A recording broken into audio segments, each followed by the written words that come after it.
ओम शांति। 30 अप्रैल 2025। प्यारे मीठे बाबा के आज के मीठे मधुर महावाक्य।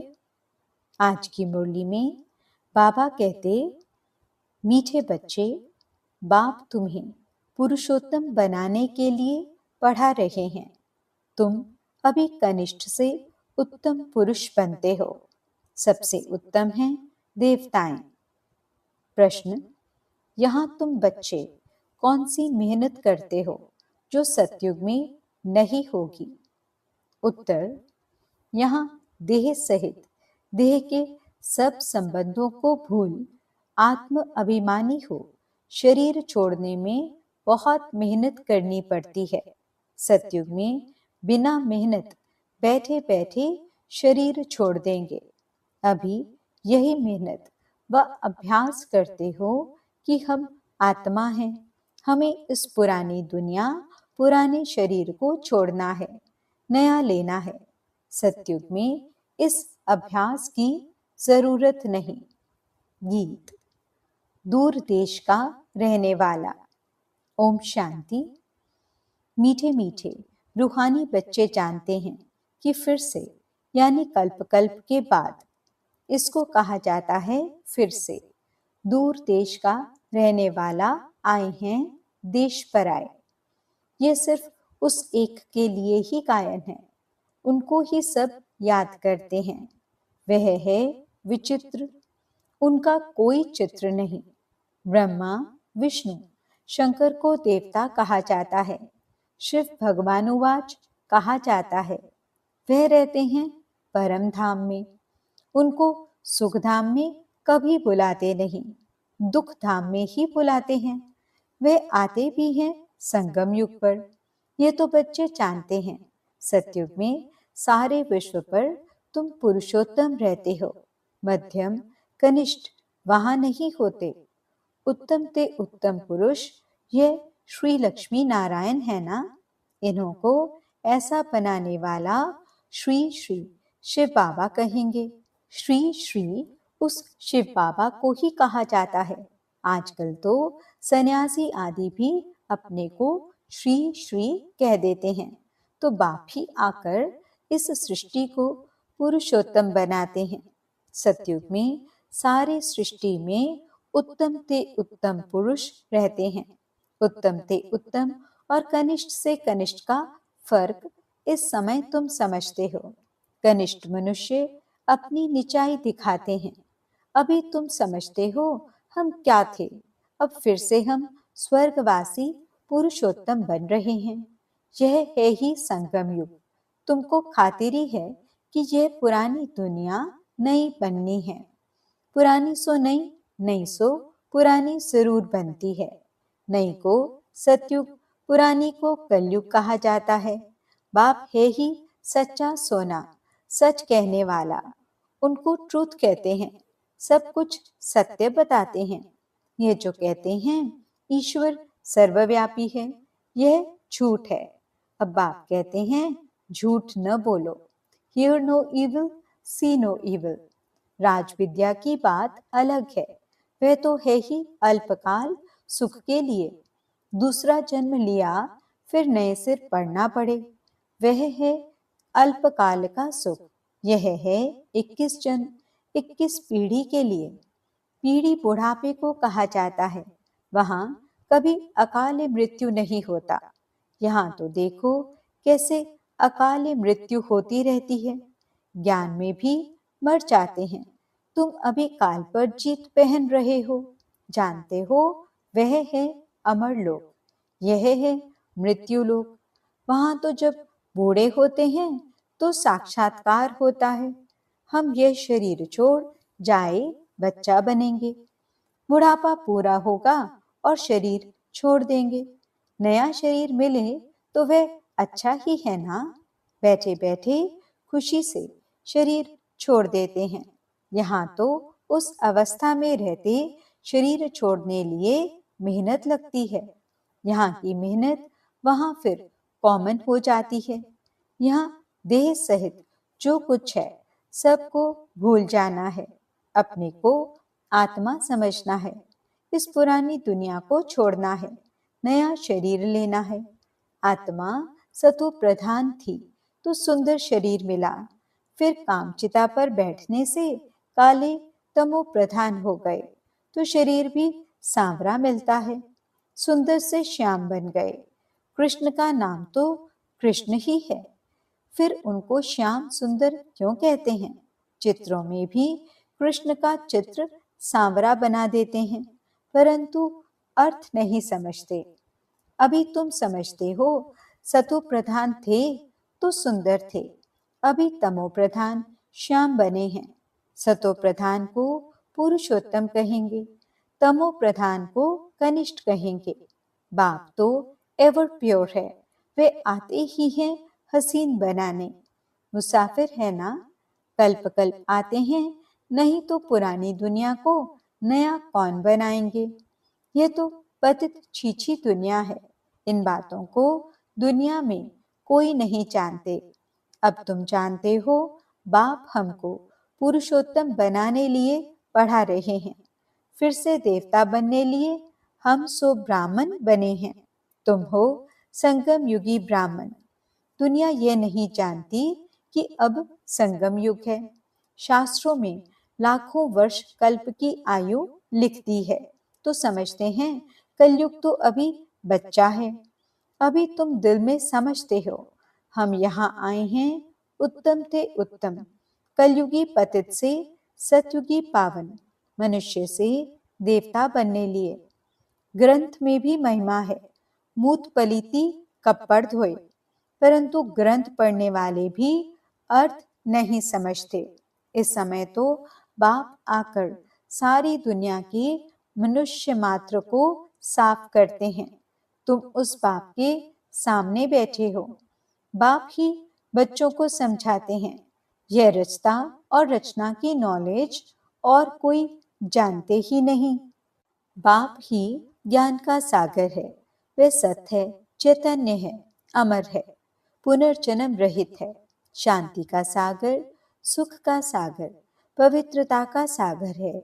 उनको ही बुलाते हैं कि आकर यह वर्षा दो। तुमको अभी बाप 21 जन्मों के लिए वर्षा दे रहे हैं। यह है अविनाशी पढ़ाई, पढ़ाने वाला भी अविनाशी बाप है। आधा कल्प तुम राज्य पाते हो, फिर रावण राज्य होता है। आधा कल्प है राम राज्य, आधा कल्प है रावण राज्य। प्राणों से प्यारा एक बाप ही है, क्योंकि वही तुम बच्चों को सब दुखों से छुड़ाए अपार सुख में ले जाते हैं। तुम निश्चय से कहते हो, वह हमारा प्राणों से प्यारा पारलौकिक बाप है। प्राण आत्मा को कहा जाता है। सब मनुष्य मात्र उनको याद करते हैं, क्योंकि आधा कल्प के लिए दुख से छुड़ाए शांति और सुख देने वाला बाप ही है, तो प्राणों से प्यारा हुआ ना। तुम जानते हो, सतयुग में हम सदा सुखी रहते हैं, बाकी सब शांति धाम में चले जाएंगे। फिर रावण राज्य में दुख शुरू होता है। दुख और सुख का खेल है। मनुष्य समझते हैं यहाँ भी अभी अभी सुख है, अभी अभी दुख है, परंतु नहीं। तुम जानते हो, स्वर्ग अलग है, नरक अलग है। स्वर्ग की स्थापना बाप राम करते हैं, नरक की स्थापना रावण करते हैं, जिसको वर्ष वर्ष जलाते हैं। परंतु क्यों जलाते हैं, क्या चीज है, कुछ नहीं जानते। कितना खर्चा करते हैं, कितनी कहानियां बैठ सुनाते। राम की सीता भगवती को रावण ले गया। मनुष्य भी समझते हैं ऐसा हुआ होगा। अभी तुम सबका ऑक्यूपेशन जानते हो, यह तुम्हारी बुद्धि में नॉलेज है। सारे वर्ल्ड की हिस्ट्री ज्योग्राफी को कोई भी मनुष्य मात्र नहीं जानते होंगे, बाप ही जानते हैं। उनको वर्ल्ड का रचयिता भी नहीं कहेंगे, वर्ल्ड तो है ही। बाप सिर्फ आकर नॉलेज देते हैं कि यह चक्र कैसे फिरता है। भारत में इन लक्ष्मी नारायण का राज्य था, फिर क्या हुआ? देवताओं ने कोई से लड़ाई की क्या? कुछ भी नहीं। आधा कल्प बाद रावण राज्य शुरू होने से देवताएं वाम मार्ग में चले जाते हैं। बाकी ऐसे नहीं कि युद्ध में कोई ने हराया। लश्कर आदि की कोई बात नहीं। न लड़ाई से राज्य लेते हैं न गवाते हैं। यह तो योग में रह पवित्र बन पवित्र राज्य तुम स्थापन करते हो। बाकी हाथ में कोई चीज नहीं। यह है डबल अहिंसा। एक तो पवित्रता की अहिंसा, दूसरा तुम किसको दुख नहीं देते। सबसे बड़ी हिंसा है काम कटारी की, जो ही आदि मध्य अंत दुख देती है। रावण के राज्य में ही दुख शुरू होता है। बीमारियां शुरू हो जाती हैं। कितनी ढेर बीमारियां हैं। अनेक प्रकार की दवाइयां निकलती रहती हैं। रोगी बन पड़े हैं ना। तुम इस योग बल से 21 जन्मों के लिए निरोगी बनते हो। वहां दुख व बीमारी का नाम निशान नहीं रहता। उसके लिए तुम पढ़ रहे हो। बच्चे जानते हैं भगवान हमको पढ़ाकर भगवान भगवती बना रहे हैं। पढ़ाई भी कितनी सहज है। आधा पौना घंटे में सारे चक्र का नॉलेज समझा देते हैं। 84 जन्म भी कौन कौन लेते हैं ये तुम जानते हो। भगवान हमको पढ़ाते हैं, वह है ही निराकार। सच्चा सच्चा उनका नाम है शिव। कल्याणकारी है ना। सर्व का कल्याणकारी, सर्व का सद्गति दाता है। ऊंचे ते ऊंच बाप, ऊंच ते ऊंच मनुष्य बनाते हैं। बाप पढ़ाकर होशियार बनाए। अब कहते हैं जाकर पढ़ाओ। इन ब्रह्मा कुमार कुमारियों को पढ़ाने वाला शिव बाबा है। ब्रह्मा द्वारा तुमको एडॉप्ट किया है। प्रजापिता ब्रह्मा कहाँ से आया, इस बात में ही मूंझते हैं। इनको एडॉप्ट किया, कहते हैं बहुत जन्मों के अंत में। अब बहुत जन्म किसने लिए? इन लक्ष्मी नारायण ने ही पूरे 84 जन्म लिए हैं। इसलिए कृष्ण के लिए कह देते हैं श्याम सुंदर। हम सो सुंदर थे, फिर 2 कला कम हुई। कला कम होते होते अभी 9 कला हो गए हैं। अभी तमो प्रधान से फिर सतो प्रधान कैसे बने? बाप कहते हैं मुझे याद करो तो तुम पावन बन जाएंगे। ये भी जानते हो ये रुद्र ज्ञान यज्ञ है। अब यज्ञ में चाहिए ब्राह्मण। तुम सच्चे ब्राह्मण हो, सच्ची गीता सुनाने वाले। इसलिए तुम लिखते भी हो सच्ची गीता पाठशाला।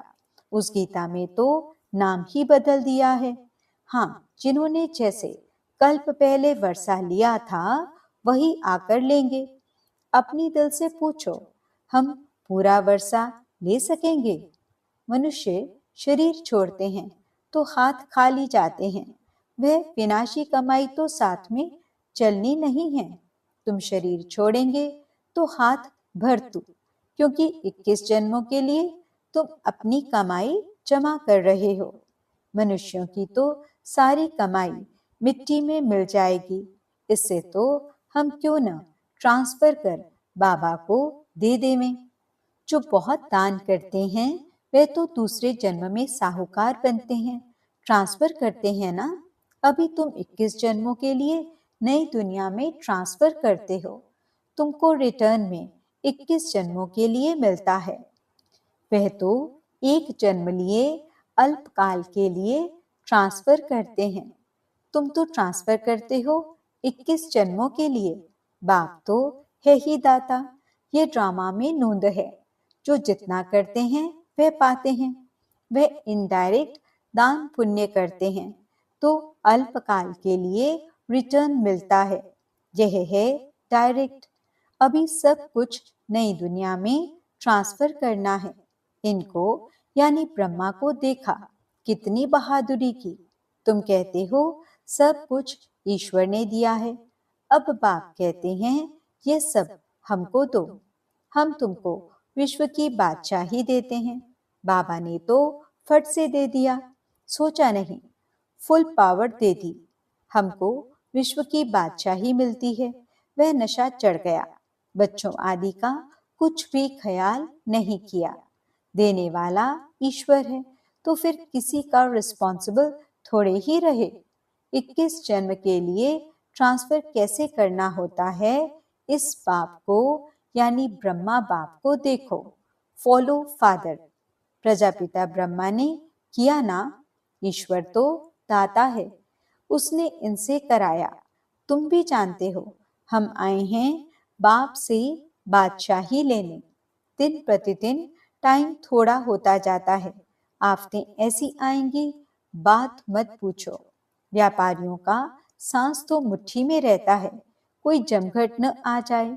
सिपाही का मुंह देख मनुष्य बेहोश हो जाते हैं।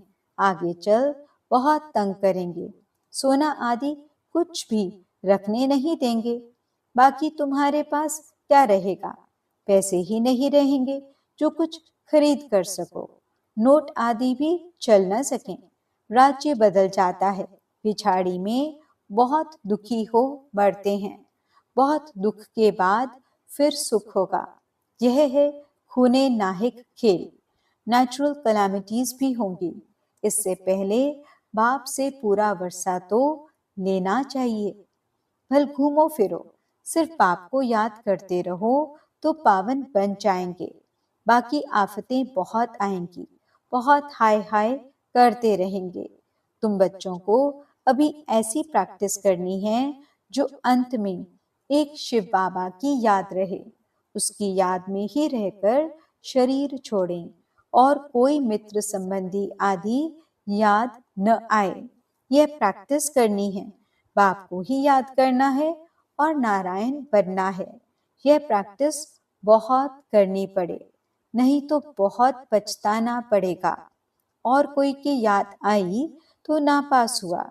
जो पास होते हैं वही विजयमाला में पिरोए जाएंगे। अपने से पूछना चाहिए, बाप को कितना याद करते हैं। कुछ भी हाथ में होगा तो वे अंतकाल याद आएगा, हाथ में नहीं होगा तो याद भी नहीं आएगा। बाप कहते हैं, हमारे पास तो कुछ भी नहीं है, यह हमारी चीज नहीं है।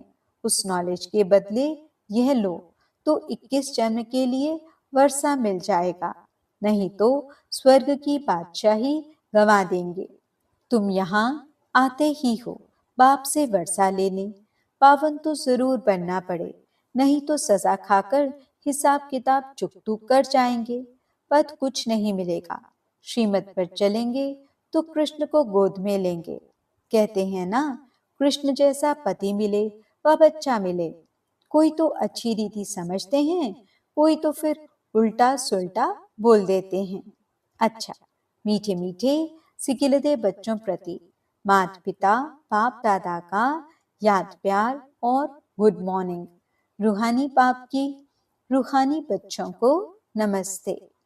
हम रूहानी बच्चों की रूहानी बाप दादा को दिल व जान सिक व प्रेम से नमस्ते नमस्ते नमस्ते जी। गुड मॉर्निंग बाबा। शुक्रिया बाबा। धारणा के लिए मुख्य सार। पहला पॉइंट, जैसे ब्रह्मा बाप ने अपना सब कुछ ट्रांसफर कर फुल पावर बाप को दे दी, सोचा नहीं, ऐसे फॉलो फादर कर 21 जन्मों की प्रारब्ध जमा करनी है। दूसरा पॉइंट, प्रैक्टिस करनी है अंतकाल में एक बाप के सिवाय और कोई भी चीज याद न आए। हमारा कुछ नहीं, सब बाबा का है। अल्फ और बे इसी स्मृति से पास हो विजयमाला में आना है। वरदान, मनसा पर फुल अटेंशन देने वाले चढ़ती कला के अनुभवी विश्व परिवर्तक भव। अब लास्ट समय में मनसा द्वारा ही विश्व परिवर्तन के निमित्त बनना है। इसलिए अब मनसा का एक संकल्प भी व्यर्थ हुआ तो बहुत कुछ गंवाया। एक संकल्प को भी साधारण बात न समझो। वर्तमान समय संकल्प की हलचल भी बड़ी हलचल गिनी जाती है, क्योंकि अब समय बदल गया, पुरुषार्थ की गति भी बदल गई, तो संकल्प में ही फुल स्टॉप चाहिए। जब मनसा पर इतना अटेंशन हो तब चढ़ती कला द्वारा विश्व परिवर्तक बन सकेंगे। स्लोगन: कर्म में योग का अनुभव होना अर्थात कर्म योगी बनना। आज के अव्यक्त इशारे: कंबाइंड रूप की स्मृति से सदा विजयी बनो। आप और बाप इस कंबाइंड रूप का अनुभव करते सदा शुभ भावना, श्रेष्ठ कामना, श्रेष्ठ वाणी, श्रेष्ठ दृष्टि, श्रेष्ठ कर्म द्वारा विश्व कल्याणकारी स्वरूप का अनुभव करो तो सेकंड में सर्व समस्याओं का समाधान कर सकेंगे। सदा एक स्लोगन याद रखना: न समस्या बनेंगे, न समस्या को देख डगमग होंगे, स्वयं भी समाधान स्वरूप रहेंगे और दूसरों को भी समाधान देंगे। यह स्मृति सफलता स्वरूप बना देगी। ओम शांति।